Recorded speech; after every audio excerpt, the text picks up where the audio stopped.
আসসালামু আলাইকুম। আশা করছি পটুয়াখালীর সকলেই ভালো আছেন। আজকের কিছু গুরুত্বপূর্ণ বিষয় নিয়ে আপনাদের মাঝে কথা বলার জন্য আমার এই ছোট্ট ভিডিওটি।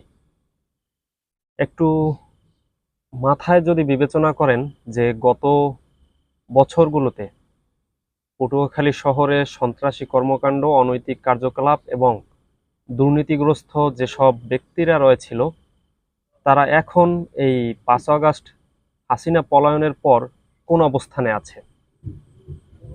আসলে ৫ আগস্ট শেখ হাসিনা পালিয়েছে ঠিকই, তবে শেখ হাসিনার এই আওয়ামী লীগ এবং আওয়ামী লীগের যারা দোসর ছিল এবং খুব কম সময়ের ভিতরে যাদের আঙ্গুল ফুলে কলা গাছ হয়ে গিয়েছিল, অর্থাৎ অবৈধ সম্পদের মালিক, তো তারা আসলে ৫ তারিখের পরে আগের থেকেও উচ্চ অবস্থানে চলে গিয়েছে। এখন ব্যাপারটি এমন যে তারা যদি আওয়ামী লীগের সময় যেভাবে নিজেদের ক্ষমতার দম্ভ এবং তাদের যেই ভরসা বা আকাঙ্ক্ষা সেটা নিয়ে তারা সামনে এগিয়েছিল, দুর্নীতি করে বা অনৈতিক কর্মকাণ্ড করে, সেগুলো এখনো তার থেকেও আরো বেশি একটা বৃদ্ধি পেয়েছে। আমার এই অবস্থান থেকে আমি আসলে যতটুকু জানতে পেরেছি যে পটুয়াখালী শহরে এই সব কর্মকাণ্ড এবং যারা এই আওয়ামী লীগের দোসর ছিল, অর্থাৎ যারা আওয়ামী লীগের সময় দুর্নীতিতে সেরা ছিল পটুয়াখালী শহরে বা অনৈতিক কর্মকাণ্ড করে কিংবা সন্ত্রাসী কর্মকাণ্ড চালিয়ে শহরে ভালো একটা অবস্থানে চলে গিয়েছে। অর্থাৎ কিছু মানুষের চোখের সামনে যে সে ভালো পর্যায়ে আছে, কিন্তু এই মানুষগুলো তো আর এমনি এমনি এই বিপুল সম্পদের মালিক হতে পারেনি।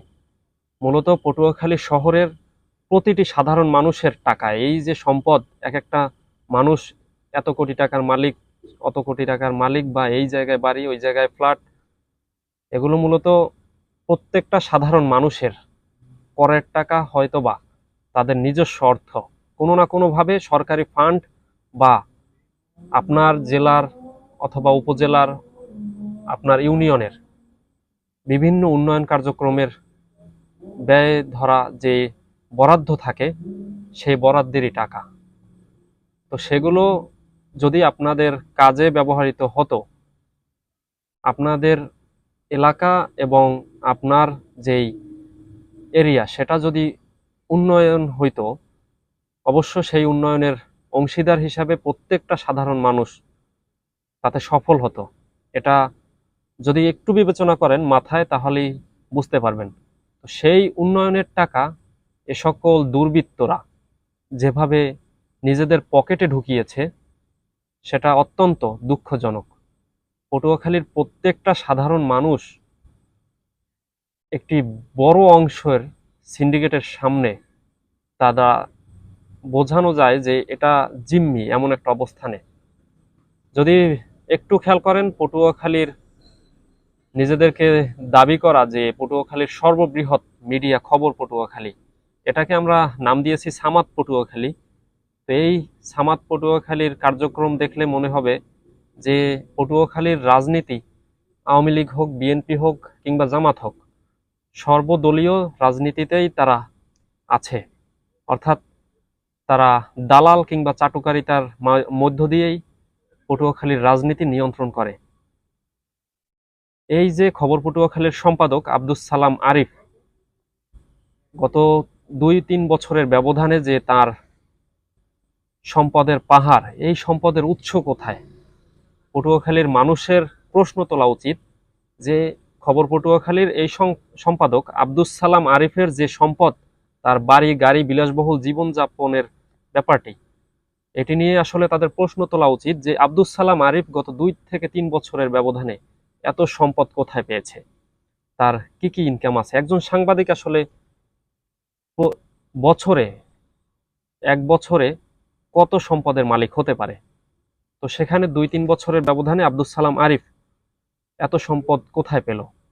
আমরা যতটুকু জানতে পেরেছি যে পটুয়াখালীর সাবেক পৌর মেয়র মহিউদ্দিন আহমেদের সাথে আব্দুস সালাম আরিফ ২০১৯-২০ অর্থ বছরে মালদ্বীপে ট্যুর দিয়েছিল, যে ট্যুরে মেয়র মহিউদ্দিন আহমেদ নির্বাচিত হওয়ার পরে পটুয়াখালী পৌরসভা নির্বাচনে অংশগ্রহণ করার পরে নির্বাচিত হওয়ার পরে ট্যুরে গিয়েছিল মালদ্বীপে। সেখানে আব্দুল সালাম আরিফও গিয়েছিল এবং অন্যান্য আরো কয়েকজন ব্যক্তিরা।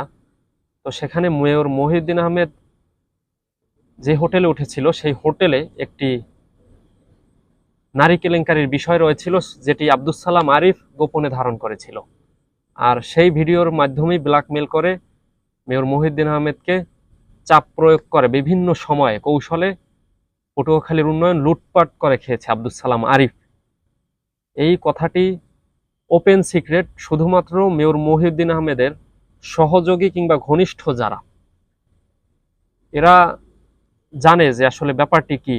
তো এমন যদি কোনো সময় আসে যে মেয়র মহিউদ্দিন আহমেদ এই পটুয়াখালীতে আবারও কখনো দাঁড়াবে, সেদিন আব্দুল সালাম আরিফের উপর তার আশেপাশের যারা রয়েছে মেয়র মহিউদ্দিন আহমেদের, তারাই উদুম কেলানি দিতে পারে। তো বিষয় হচ্ছে, পটুয়াখালীতে অসামাজিক কার্যক্রম যেগুলোকে বলা হয় নারী ব্যবসা কিংবা পতিতা ব্যবসা, তো সেখানে আব্দুল সালাম আরিফের বিরাট একটা ভূমিকা রয়েছে। যেখানে এই মালয়েশিয়া হোটেল বলেন, আরো কয়েকটা হোটেল বা এই সদরের কয়েকটা স্থান যেগুলো একদম আবাসিক এলাকায় বড় বড় কয়েকটা বাড়ির ভিতরে এই অনৈতিক কার্যক্রম বর্তমানে চলছে, যেগুলো ছাত্র দলের এক উশৃঙ্খল পরিবার, যেটা 5 আগস্টের পর প্রায় 33 কোটি টাকার উপরে মালিক হয়ে যায় খুব কম সময়ের ভিতরে। পটুয়াখালী শহরে যদি 5 আগস্টের পর খুব তাড়াতাড়ি আঙ্গুল ফুলে কলা গাছ নয় বরং তাল গাছ হওয়ার মতন বিষয় থাকে, সেটি ওই পরিবারটি। তো এরা এবং হাসপাতাল নিয়ে কান্নাকাটি করে সিম্প্যাথি নেওয়া, পাবলিক সিম্প্যাথি যাকে বলে, সৈয়দ রুমি ইনি সহ কয়েকজন আছে বর্তমানে বিএনপি থেকে আব্দুল সামাদ আরিফের মদতদাতা কিংবা সহযোগী অপকর্মের। এছাড়া পৌরসভার পৌর প্রশাসক জুয়েল রানা, অন্যান্য ব্যক্তি যারাই রয়েছে, তাদের মুখোশ উন্মোচিত হবে। আর আগামী 26 তারিখ আপনাদের একটা খুশির সংবাদ কিংবা অপরাধীদের জন্য আতঙ্কিত একটি সংবাদ প্রকাশ করা হবে। তো সেই 26 তারিখের জন্য অপেক্ষা করুন এবং 26 তারিখ জানতে পারবেন যে ওই তারিখটি আমি কেন নির্বাচিত করলাম।